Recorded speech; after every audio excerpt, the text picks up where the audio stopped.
सिंध काबीना अदालती हुक्म तहत फोती कोटा खत्म करण की मंजूरी ॾेई छॾी आहे। वॾे वज़ीर मुराद अली शाह जी सदारत हेठ सिंध काबीना जो इजलास थियो। इजलास दौरान फोती कोटा खत्म करण की मंजूरी ॾिनी वई। फोती कोटा सुप्रीम कोर्ट के हुक्मन तहत खत्म करण की मंजूरी ॾिनी वई आहे। नाज़रीन, अहम ब्रेकिंग न्यूज़ तव्हां सां शेयर कंदा हलूं त सिंध काबीना अदालती हुक्म तहत फोती कोटा खत्म करण की मंजूरी ॾेई छॾी आहे। वॾे वज़ीर मुराद अली शाह जी सदारत हेठ सिंध काबीना जो इजलास थियो। इजलास दौरान फोती कोटा खत्म करण की मंजूरी ॾिनी वई। फोती कोटा सुप्रीम कोर्ट के हुक्मन तहत खत्म करण की मंजूरी ॾिनी वई आहे। सिंध काबीना अदालती हुक्म तहत फोती कोटा खत्म करण की मंजूरी ॾेई छॾी आहे। वॾे वज़ीर मुराद अली शाह जी सदारत हेठ सिंध काबीना जो इजलास थियो। इजलास दौरान फोती कोटा खत्म करण की मंजूरी ॾिनी वई। फोती कोटा सुप्रीम कोर्ट के हुक्मन तहत खत्म करण की मंजूरी ॾिनी वई आहे।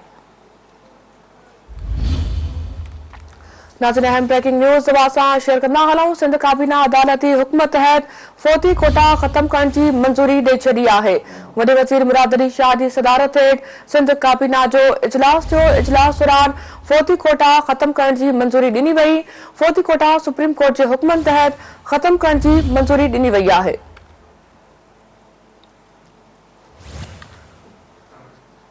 नाज़रीन, अहम ब्रेकिंग न्यूज़ तव्हां खे ॾींदा हलूं। सिंध काबीना अदालती हुक्म तहत फोती कोटा खत्म करण की मंजूरी ॾेई छॾी आहे। सिंध असेंबली की खास कमेटी के इजलास दौरान MPA और कैलेक्टर के CO में मुंहमारी थी है। अहम खबर असां शेयर कयूं पिया तो सिंध असेंबली की खास कमेटी के इजलास दौरान MPA और कैलेक्टर के CO में मुंहमारी थी है। MPA आमिर सिद्दीकी और कैलेक्टर के CO मोनस अलवी में मुंहमारी थी है। लोड शेडिंग बाबत कायदा न हुजण वारे मामले ते बिनी में सख्त जुमलन की ॾेवड़ थी है। मोनस अलवी जो चवण है तो लोड शेडिंग बिल अदा न थियण की सूरत में अदा कंदा आहिनि। नाज़रीन, तव्हांखे अहम ख़बर ॾींदा हलूं त सिंध असेंबली की खास कमेटी के इजलास दौरान MPA कैलेक्टर के CO में मुंहमारी थी है। MPA आमिर सिद्दीकी और कैलेक्टर के CO मोनस अलवी में मुंहमारी थी। लोड शेडिंग बाबत कायदा न हुजण वारे मामले ते बिनी में सख्त जुमलन की ॾेवड़ थी है।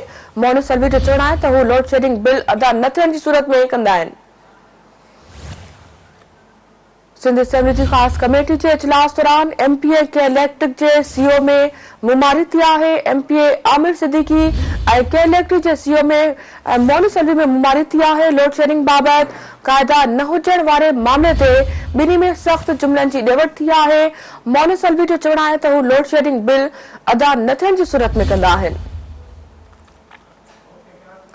इन हवाले से वधीक तफ़सीलात सां राब्तो कयो आहे कराची में सिंध न्यूज़ के चीफ रिपोर्टर फयाज कुरैशी साहब। जी फयाज, इजलास दौरान MPA कैलेक्टर के CO में मुंहमारी थी है, अपडेट कजो नाज़रीन के।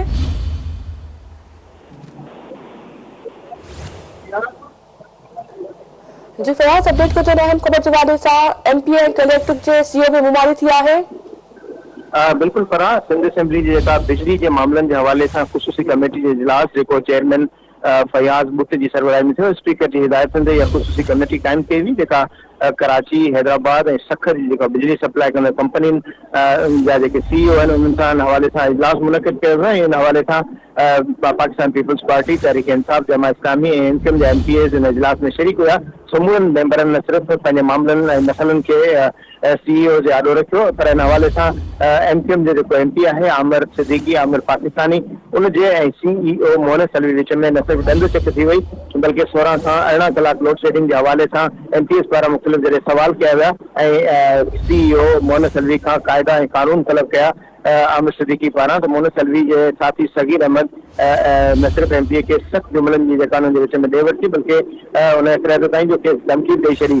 संदसि ते चवण हुयो मोनस अलवी जो त असां लोड शेडिंग वसूली न थियण जी बुनियाद ते कंदा आहियूं, पैसा न मिलंदा तो बिजली बंद करे सघूं था।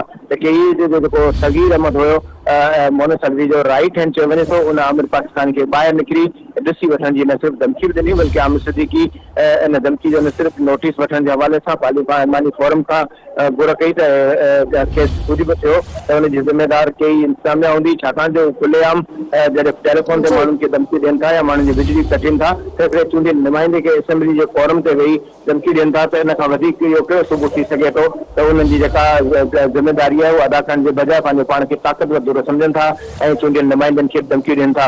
इन हवाले सां ॿिन्ही MPA ऐं मोहम्मद अलवी जो जेको राइट आहिनि उहो सगीर अहमद उन विच में जुमिलनि जी सख़्त ॾे वठे ॾंड थियण खां पोइ आमिर सिद्दीकी पार्लिमानी फोरम खां नोटिस वठण जो मुतालबो कयो आहे ऐं संदसि चवणो हो त सिंध असेंबली फोरम ते न सिर्फ़ु इस्तेहक़ाक़ जी जेका ठहराव जेको उहो जमा कराईंदो इन हवाले सां ऐवान खां केई जे ख़िलाफ़ कार्रवाई जी घुर कंदो ऐं संदसि मुतालबो इहो हुयो त केई जो जेको लाइसेंस ख़तमु कयो वञे, छाकाणि जो ठेकेदार कंपनी आहे, मुल्क जी मालिक न आहे। चूंडियल नुमाइंदनि नालो वेही अहिड़े क़िस्म जा गैर अख़लाक़ी ऐं गैर जेको पार्लिमानी लहजो जेको अख़्तियार कयो वञे थो। ठीक है फयाज, इन हवाले सां अपडेट करण लाइ महिरबानी अवां जी।